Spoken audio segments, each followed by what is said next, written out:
Hello everyone. Hola, buen día.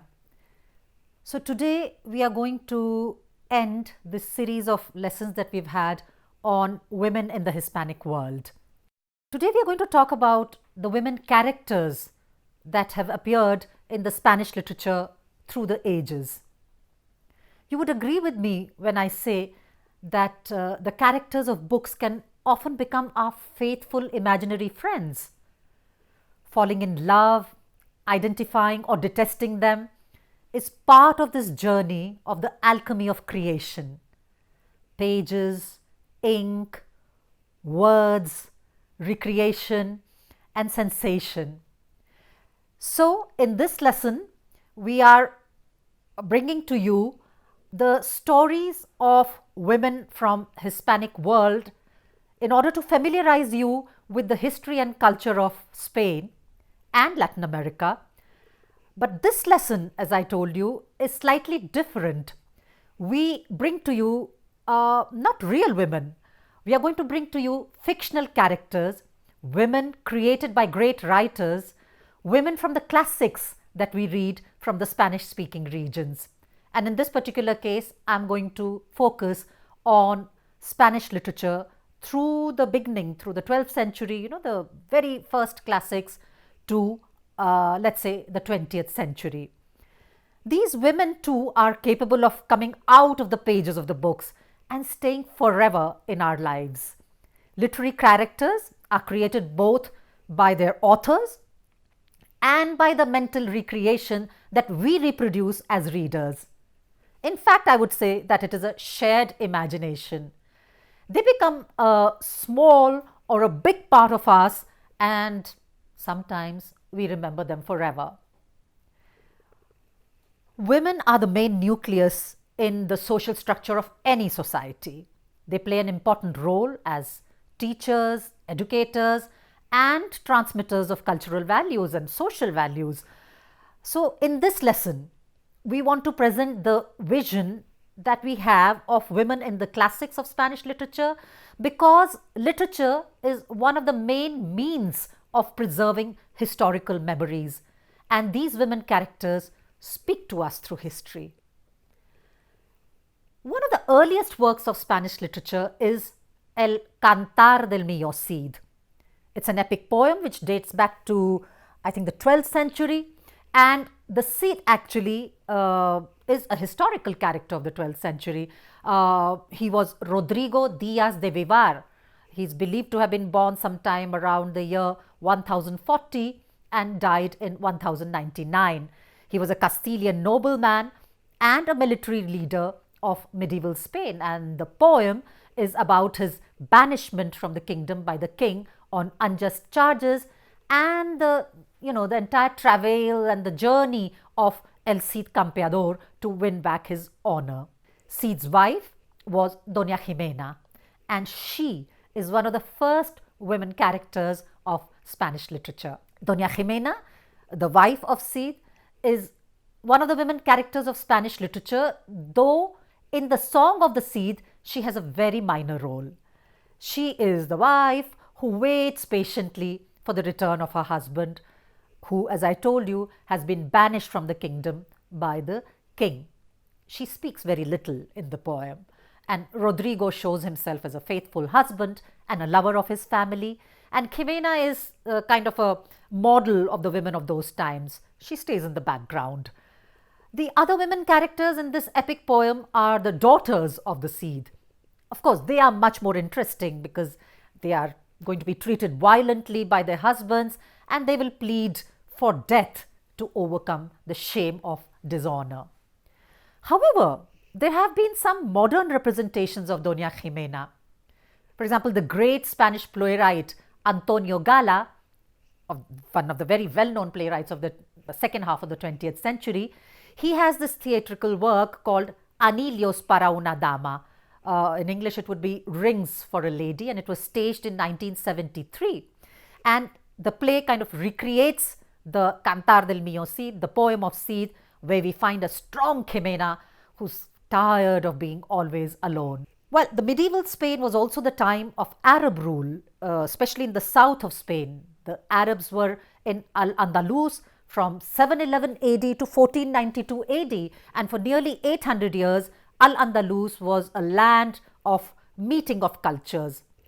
Arabs, Jews, and Christians mingled and coexisted with full integration in a multicultural society.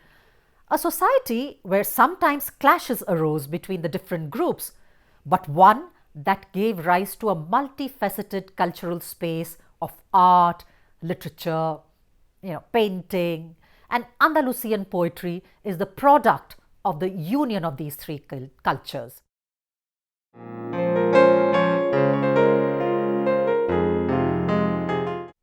The image of women shown in Andalusian poetry is the result of this multicultural space in which these women lived, and the diversity of poems that we find in the region constitute a rich gallery of multiform portraits of women. In fact, there were some very well-known women poets also who wrote extensively in Al-Andalus. Of course, they wrote in Arabic, and perhaps the most celebrated Andalusian female poets of medieval Arabic literature is Hafsa bint al-Hajj, who was born in Granada in the year 1135. And she's really one of the most well-known, though there were many others. She's called the Pearl of Granada, and in pet name Raconia, which means the Pearl of Granada. And she was a daughter of a Berber noble and lived in her childhood in the city where she was born. And she, is one of the very, very well-known women poet, a wise woman, and there were several of them, as I say. So after medieval Spain, we come to the 14th century. And of course, the 14th century, the two attitudes towards women were misogyny on one hand and idealization on the other, courtly love and so on and so forth. In the end of 15th century, we come across one of the most famous works of Spanish literature, La Celestina. It's a work of an era of changes. The 15th century was the transition from feudalism to capitalism, and La Celestina kind of reflects this change. It was published in 1499 and written by Fernando de Rojas. It is a work that explains quite well the social changes and the changes in the way of thinking in Spain at the end of the Middle Ages. The most interesting characters are all women. La Celestina, she's an old woman who is engaged in arranging matches, love matches between rich young men and women. And Melibea, who's the rich maiden who will fall in love with Callisto, a rich and somewhat crazy boy. And then we have Areusa and Alicia, who help Celestina in this work of hers. If you look at Melibea, she's a vehement woman. She goes from resistance to absolute surrender to Callisto. And in the work, she's shown as a victim of blind passion because it is inculcated in her through Celestina's spell.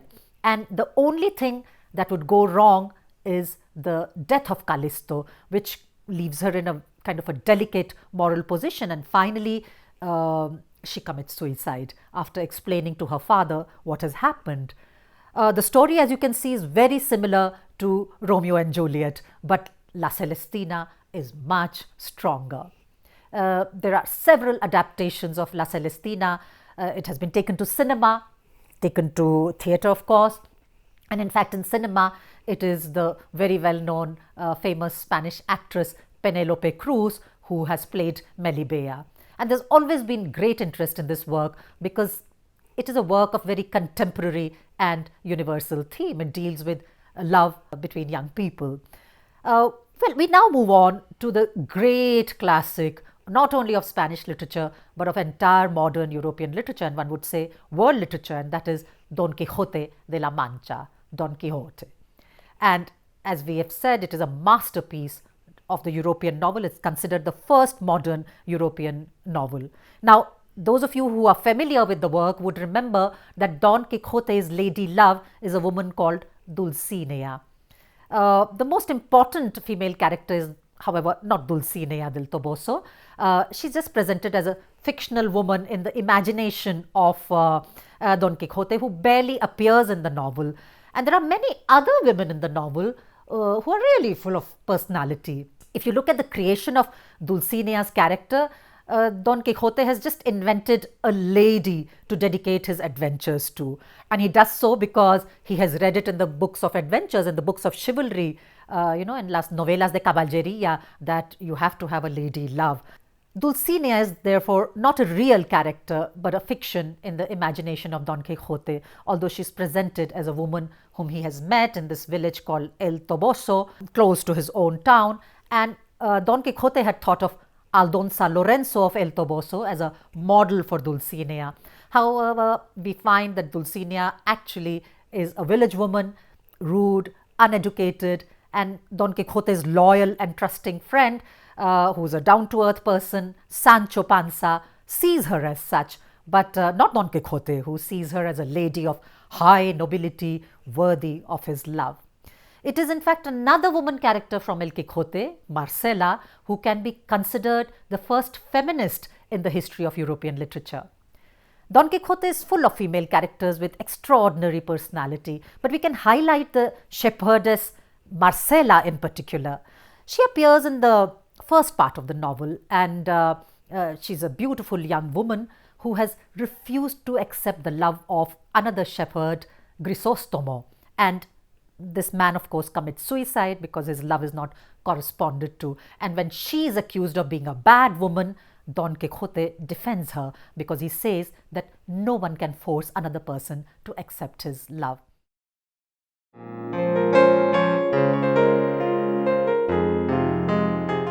I'll just read out a small passage from Don Quixote when Marcela is talking about her decision to be alone and not be attached to any man. And she says, Yo nací libre, y para poder vivir libre, escogí la soledad de los campos.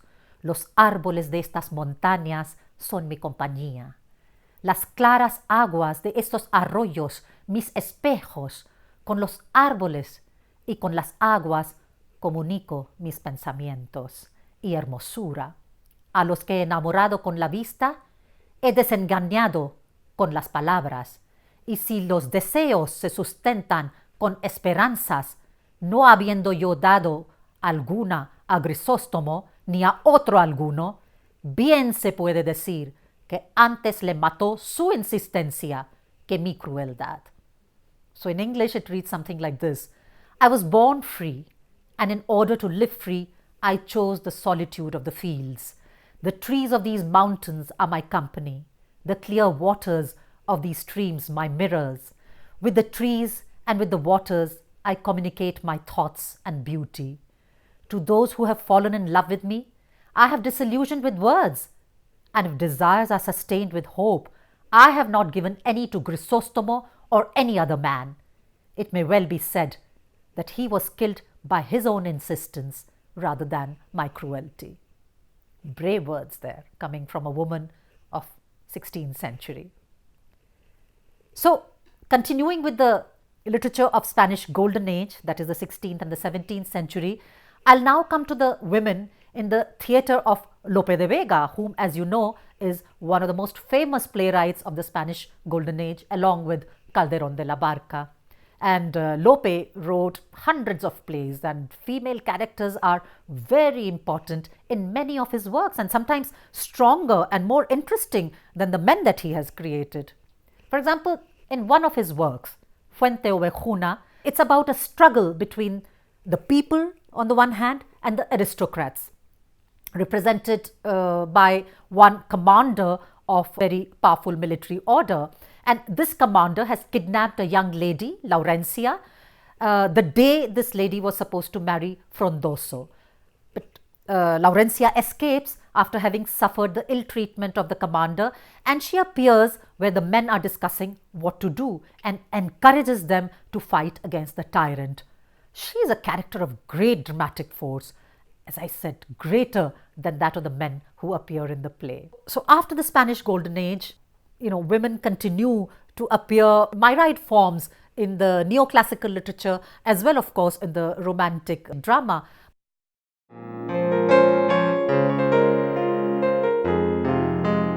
But I'd like to come to one of the big figures of Spanish literature of the late 19th century, and that is Benito Pérez Galdós. Benito Pérez Galdós is perhaps the biggest representative of the realist novel of the 19th century, not only in Spain but in Europe, and one of the most important writers in the Spanish language. He wrote novels in which female characters are full of strength and interest. Many believe that he would have become a Nobel Prize winner, but some Spanish politicians and writers prevented him because they did not like his political ideas. Fortunata y Jacinta. Fortunata and Jacinta is one of his best novels. It is in fact about the two women mentioned in the title. Fortunata, who is a poor woman and who lives in difficult circumstances, and Jacinta, who is a rich woman and a defender of the social order. The other 19th century novel with a woman protagonist is La Regenta, or the Regent or the Presidentes, by the other very well known realist novelist writer who is Leopoldo Alas Clarín. La Regenta is a story which is set in the provincial town of Vetusta. Actual history is Oviedo in the north of Spain.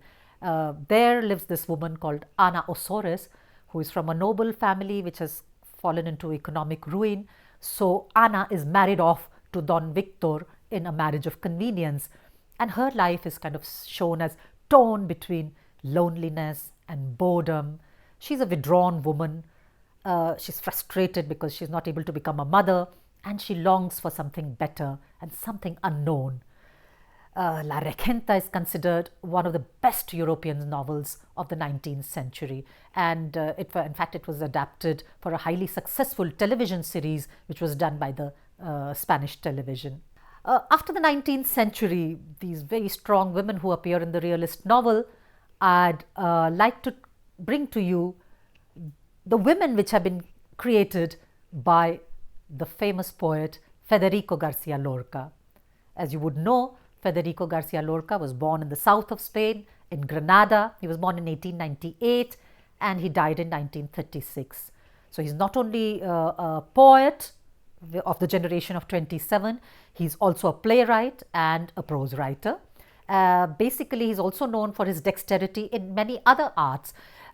He, in fact, during the Spanish Republic, took theatre to every nook and corner of Spain. He was, of course, one of the prominent members of the Generación del 27, the generation of 27, and he's a poet of great influence and popularity in Spanish literature of the 20th century. As a playwright, for example, he's considered one of the zenith, one of the peaks of Spanish theatre of the 20th century, along with Valle Inclán and Antonio Buero Vallejo. He died after he was executed by the military rulers just at the outbreak of the Spanish Civil War in 1936. Several of his plays have women characters. I'll bring you some of them, and I'd like to begin with Mariana Pineda, which was Lorca's first success in theatre and was played out in 1925. It tells the story of a Granada folk heroine, Mariana Pineda, who was a real historical person. She was executed in 1831 under the reactionary regime of the King Fernando VII, Ferdinand VII, for embroidering a liberal flag.